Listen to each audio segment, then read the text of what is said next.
Le Bénin et ses préjugés. Combien d'Africains aujourd'hui, lorsqu'ils entendent directement le mot Bénin, ils pensent à quoi? Sorcellerie, mal. Mais laissez-moi vous poser une question. Combien d'entre vous ont vraiment fréquenté les Béninois en tant que personne? Combien d'entre vous ont eu des Béninois comme amis, avec qui ils ont eu à faire certaines choses? Peut-être les études, l'université, le sport, le football. Combien d'entre vous aviez vraiment connu les Béninois? Combien d'entre vous aviez vraiment fréquenté les Béninois?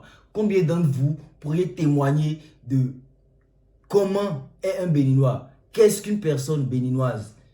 Je pense qu'il est temps qu'on arrête avec ce cliché qu'on colle aux Béninois. Si même vous aviez eu des amis béninois, vous avez appris à les connaître, vous les avez fréquentés et vous vous faites une idée arrêtée sur eux, on peut comprendre. Là, d'accord. Mais vous n'aviez pas eu d'amis béninois, vous n'êtes jamais allé au Bénin, vous ne connaissez rien de la culture béninoise, mais par les rumeurs, à cause des rumeurs, vous décidez que le Bénin, c'est un pays du mal, c'est un pays de la sorcellerie. Mais où sommes-nous? L'habit ne fait pas le moine. Apprenez à vous faire vos propres idées sur les Béninois.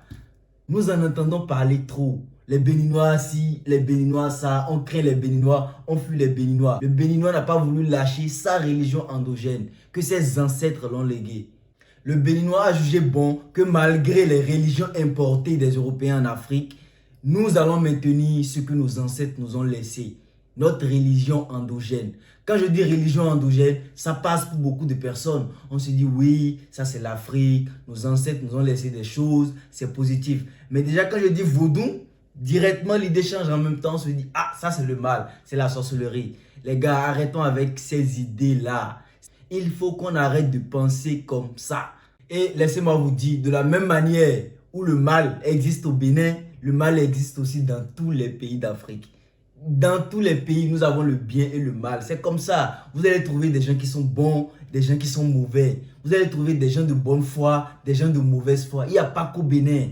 Il n'y a pas qu'au Bénin. Donc, avant d'avoir une idée arrêtée sur le Bénin, il faut chercher à connaître le Béninois. Il faut chercher à connaître le Bénin. Combien de fois êtes-vous allé au Bénin? Avez-vous une fois assisté à une cérémonie endogène au Bénin? Non. Et quelles sont les idées que vous avez en tête par rapport au Bénin? Donc, laissez-moi vous dire qu'on voit juste ce qu'on a envie de voir. Combien de personnes africaines, non béninois, vont au Bénin? Combien vont chercher la spiritualité africaine? Combien d'Africains vont au Bénin pour se rapprocher de la spiritualité africaine dans le but de se protéger, dans le but de faire fructifier leurs activités? Combien d'Africains se rapprochent de la spiritualité africaine en allant au Bénin? Il y en a plein. Quand ils vont trouver satisfaction. Ils n'en parlent pas. Ils n'en parlent pas. Mais il suffirait que quelqu'un fasse du mal, un Béninois fasse du mal, et voilà, c'est ce genre d'information qu'on aime relayer. C'est ce genre d'information qu'on aime partager. L'être humain a un comportement. Quand il fait un truc qui est bon, tant que c'est bon, il n'y a pas de discours. Tant que c'est bon, c'est que ça avance, ça va bien, ça continue. Il n'y a pas de protocole, il n'y a pas de critique. Mais il suffit qu'il y ait un de mauvais dedans, c'est ce mauvais-là qu'on met en avant. Les clichés que vous avez sur les Béninois, où vous généralisez, les Béninois sont comme ci, les Béninois sont comme ça. Arrêtez avec ces clichés-là. Le Béninois n'est pas un être avec le mal incarné, comme vous aimez le dire. Je vois également plusieurs blagues sur les réseaux sociaux. On parle d'autres pays d'Afrique. Et puis directement, quand on parle du Bénin, on a souvent tendance à rigoler, à se dire « Ah, le Bénin, il ne faut pas toucher, il ne faut pas parler. » Ok, c'est des blagues, c'est compréhensible. Mais souvent, on dit, c'est en blaguant qu'on dit la vérité. Ça veut dire que vous avez déjà en vous ces gens de pensée-là. Je ne dis pas que le Bénin, c'est le bien, c'est tout ce qui est bon. Non. Il y a le bien, il y a le mal. Tout dépend de ce que l'homme fait avec. Tout ce que nos ancêtres nous ont laissé comme science endogène dans la main de l'homme, l'être humain que vous savez tous, ça dépend de ce qu'on en fait. Est-ce que vous comprenez?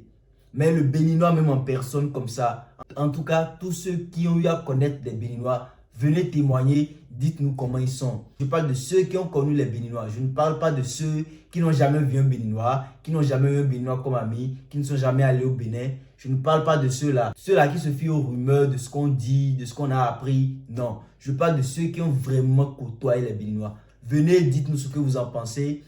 Le Bénin n'a fait que mettre en avant ce qu'il a. Le Bénin n'a fait que assumer ce qu'il a comme religion endogène.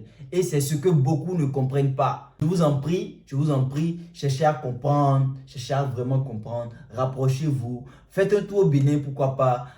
Faites des recherches, informez-vous mieux que de vous fier aux rumeurs. Donc, je ferai une autre vidéo après où nous allons parler du 10 janvier. Du 10 janvier de chaque année, qui est une journée festive au Bénin. Ceux qui ne veulent pas entendre vaudou, je vous dirai le 10 janvier de chaque année au Bénin, qui est une journée de la fête de notre religion endogène.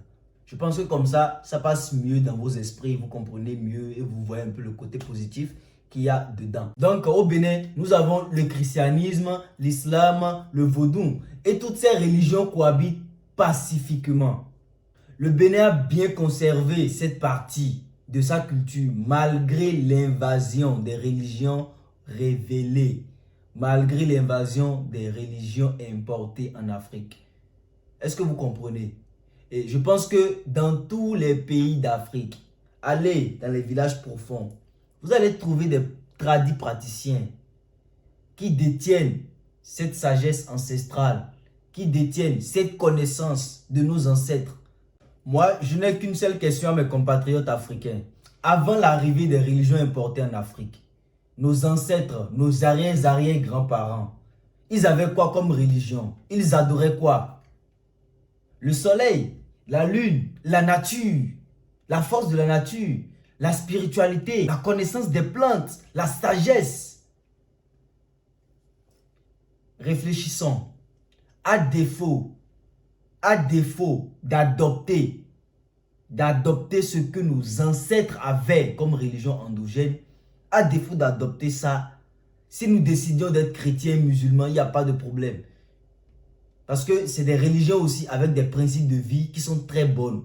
Mais aller jusqu'à avoir peur, de ce que nos ancêtres nous ont laissé, c'est là se trouve le véritable problème. Ce n'est pas quelque chose dont nous devrions avoir peur. Ce n'est pas quelque chose qui devrait nous faire fuir. D'accord que le Bénin constitue le berceau historique du vaudou au XVIIe siècle. Mais aujourd'hui, le vaudou se trouve au Brésil. Le vaudou se trouve au Cuba. Le vaudou se trouve en Haïti. En Haïti, on va même jusqu'à dire le vaudou accompagne toutes les phases de la contestation du système colonial. Dans cette île, la vivacité de cette religion traditionnelle, plus ou moins transformée, contribue à l'affirmation du rejet du Dieu de l'homme blanc, en griffe. L'importance internationale du vaudou et de sa capitale religieuse, Ouidah, se fonde, à la différence des autres religions traditionnelles africaines, sur cette projection outre-Atlantique. Je ne pourrais finir ma vidéo sans parler de la Coupe d'Afrique des Nations qui se déroule actuellement en Côte d'Ivoire et qui, jusqu'à présent, a été une réussite. De mon point de vue personnel, ça a vraiment été une réussite. Vraiment, merci aux Ivoiriens pour nous avoir offert une cérémonie d'ouverture digne du nom de l'Afrique. Digne du nom. J'ai vraiment été ému en voyant les masques, les couleurs, tout ce que ressort l'Afrique. Vraiment, merci à vous, merci à vous. Africains un jour, Africains toujours. Parce qu'en voyant ces masques, je pense que ça fait directement penser à l'Afrique. Ça fait directement penser à ce qu'on a de culturel. Que ce soit en Côte d'Ivoire, que ce soit au Bénin, que ce soit au Cameroun et dans plein de pays africains. Donc, merci à vous, merci aux Ivoiriens. Donc, les gars, à défaut, je sais bien que la religion, c'est un côté qu'il ne faut pas toucher. Mais tout ce que moi, je veux vous dire, faites votre choix, croyez en votre Dieu, mais le vaudou, religion endogène, qui est purement africain, ne devrait pas faire peur aux Africains eux-mêmes. C'est tout ce que moi, j'aimerais vous faire passer aujourd'hui comme message. Prenez soin de vous.